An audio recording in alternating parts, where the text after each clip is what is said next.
It's time to share the interesting facts. Are you ready?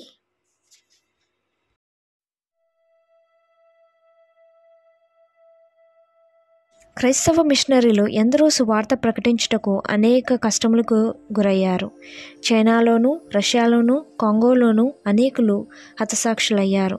ఈక్వెడార్కు వెళ్లిన 5 మిషనరీలు 1956 జనవరి 8న హత్య చేయబడ్డారు.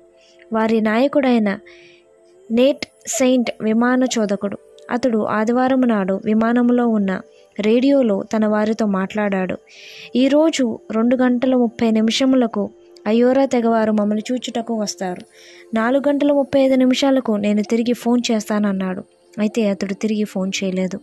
వెళ్ళిన 5 మిషనరీలు హత్య చేయబడ్డారు. నదిలో ఉన్న అతని మృతదేహం బయటకు తీసినప్పుడు అతని రిస్ట్ వాచ్ 3:12 ఆగిపోయింది. సతత హరితారణ్యములో మిషనరీలు ఎంతో శ్రమపడ్డారు. కొన్ని తెగల వారిని కలుసుకొనుటకు అనేక మైలు దూరము నడవవలసి వచ్చేది.